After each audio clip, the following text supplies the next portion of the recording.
Halo teman semua, dimanapun kalian berada, jumpa lagi dengan saya di YD Official, tentunya bengkel imitasi yang memberi sedikit solusi. Oke, sebelumnya saya ucapkan Assalamualaikum warahmatullahi wabarakatuh.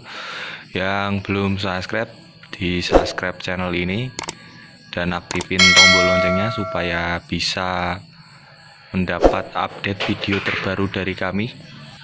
Dan seperti biasa, jangan skip video ini supaya kalian yang sudah nonton video-video saya sebelumnya, yang ini dan yang ini, itu bisa paham. Karena di kesempatan kali ini saya akan melanjutkan tentang ulasan yang kemarin di port transfer dan exhaust itu.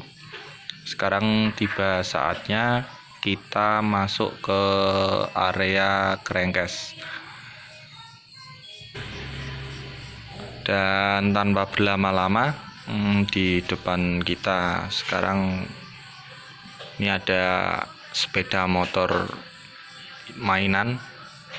Kenapa kok saya pakai sepeda motor yang ini? Karena ini cuman mempunyai spek 116 standar, jadi ini mendekati seperti sepeda motor buat harian atau korek harian, cuman bedanya mungkin ini di rasio, entah di primer sekunder yang dirubah. Kalau pengapian karbu knalpot ini masih menggunakan original pabrikan, paling knalpot di bedel atau di modif. Dan ini blok yang kemarin buat simulasi juga ada di sini. Ini blok punya motor ini, dan yang akan kita ulas itu di area crankcase ini yang akan kita ulas. Karena percuma kita bisa porting, bisa mengolah di silinder blok kalau kita tidak bisa mengolah di sektor belakang atau kompresi primer di motor 2 tak. Dan seperti yang sudah kita ketahui, di motor 2 tak itu kelemahannya ada di gaspit. Apalagi setelah kita melakukan porting, pasti akan ada penurunan drastis di area gaspit. Dan kalian bisa lihat intake manifold sendiri dari Evan ZR itu sangat panjang. Jadi kalau kita tidak melakukan modifikasi di area sini, itu gaspit yang masuk atau yang lewat itu terlalu lama. Karena apa? Karena daging yang di sebelah sini itu, daging di area sini otomatis kan sudah berkurang. Jadi dari sektor kompresi primer sendiri itu pasti akan menurun. Sebenarnya ada dua opsi untuk memadatkan kompresi belakang itu. Kita bisa melakukan penambalan di manifold pakai lem kapal kalau nggak salah itu. Tapi kalau menurut saya pribadi, kalau cuman di manifold itu tidak begitu efektif. Karena apa? Kan dia di depan membran. Jadi yang perlu kita cari itu bagaimana supaya bisa mengembalikan kepadatan di kompresi primer bisa mendekati ke standarnya atau bisa agak lebih padat sedikit. Itu pasti gas-gasannya bawah itu pasti enak, mas. Jadi ya mau nggak mau kita harus melakukan pembedahan di sektor crankcase dan menambalnya seperti ini, kurang lebihnya seperti ini.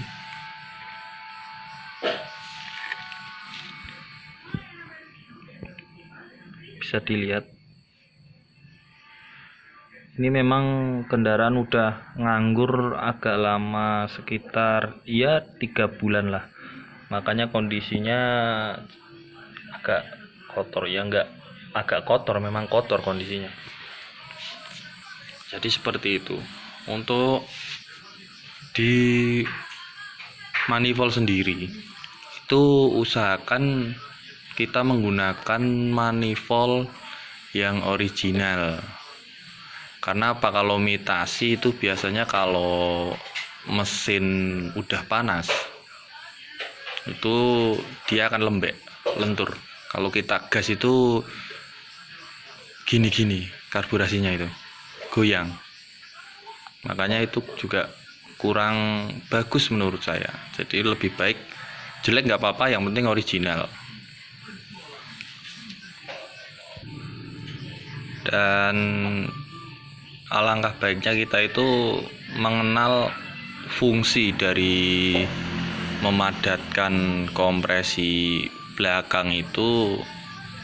Fungsi dari pemadatan itu sendiri untuk mempercepat gas speed, dan fungsi lain agar semburan pada lubang port transfer itu jadi lebih kuat semburannya. Kalau kita nggak melakukan pemadatan, ya pasti masih agak ada gimana ya, ada delaynya pokoknya lah. Jawanya itu ngenteni kalau di daerah saya itu. Jadi pasti gas-gasannya itu nggak bisa langsung nyaut. Makanya kita perlu menambal di sektor kompresi primer. Kalau penambalannya sendiri itu bisa di teflon di area bandulnya itu, di krek as ya. Di area krek as biasanya ada yang pakai aluminium, ada yang pakai teflon. Tapi kalau saya cari yang ngirit saja seperti tadi, pakai lem kapal itu udah kuat. Asal kita proses pengaplikasiannya itu benar-benar bersih dan kering. Dan campurannya itu kalau bisa dibanyakin hardenernya sedikit. Jangan dibanyakin resinya, soalnya biar apa? Kekerasannya itu biar maksimal, melekatnya juga maksimal. Kalau misal kita mau ngelem di area sini, ini usahakan dititik dulu. Aluminiumnya itu dititik dulu, entah pakai paku, entah pakai apa, supaya tidak lepas.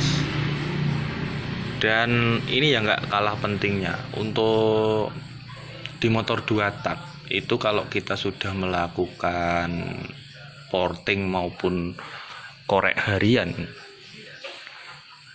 itu kita wajib membalance ulang krek as. Usahakan 0 mas kalau di motor 2 tak. Jangan ada toleransi, entah itu 0,02 mikro, 0,01 mikro. Usahakan benar-benar tenang di jarum dial. Karena apa? Power yang melimpah di motor 2 tak itu tidak akan nyaman kalau sedikit saja si krek as itu tidak balance. Itu tips dari saya itu.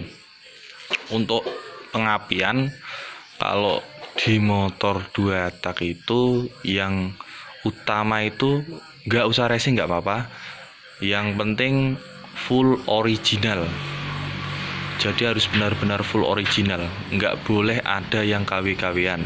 Kalau misal sepul kita mau gulung ulang nggak apa-apa, digulung pakai kualitas kawat yang bagus, itu malah performanya lebih bagus.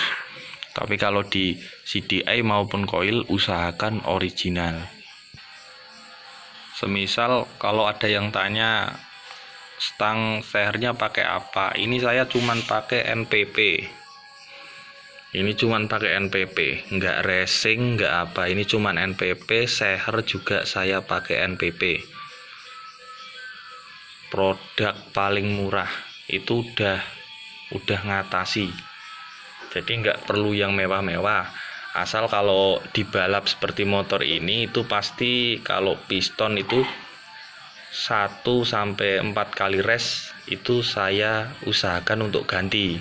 Karena apa? Kualitasnya kan tidak sebagus yang kualitas racing. Tapi kalau di motor harian dipakai 1 tahun lebih, kalau quarterannya itu bagus pasti nggak akan rewel. Nah, kalau tenaga udah berkurang, semisal tenaga berkurang, kita cukup melakukan penggantian di ring sehernya saja. Biasanya ring sehernya itu kan udah agak lembek, entah terkikis entah gimana, kita ganti di ring seher saja, itu udah cukup, udah bisa kembali seperti semula. Oh ya, untuk karburasi, jika kalian menginginkan karbu kalian itu diremer, usahakan masih menggunakan skep standar. Jangan sekali-kali mengganti, karena efeknya begini mas, kalau posisi di suhu dingin atau pas kita menggunakan sepeda motornya di malam hari, itu pasti rawan ngancing. Apa ya mas, itu macet, skep karbunya itu macet. Makanya mending diremer pakai tuner saja, nanti bisa bisa di finishing pakai amplas, diremer sendiri juga nggak apa-apa. Karena di sini itu pembelajaran dari saya itu menggunakan material yang seefisien mungkin. Jadi kita nggak usah kejar yang mahal-mahal, yang penting kita bisa belajar dan mengembangkan bakat kita. Intinya gitu mas. Untuk kalian yang pengen pesen dibuatkan silinder seperti ini, blok seperti ini, juga bisa hubungi lewat WA yang di profil itu kan, bisa dikirim ke saya, nanti saya buatkan, nggak apa-apa. Untuk yang ini, yang Cop Fish Air nya, nanti rumus cara menghitungnya insya Allah saya ulas di video saya berikutnya. Oke, mungkin cukup sekian dulu video dari saya. Jangan lupa di subscribe channelnya biar saya makin semangat memberikan tips-tips untuk kalian. Nanti di lain kesempatan nggak cuman F1ZR tapi RE Kings juga saya ulas. Oke, cukup sekian, saya akhiri. Assalamualaikum warahmatullahi wabarakatuh.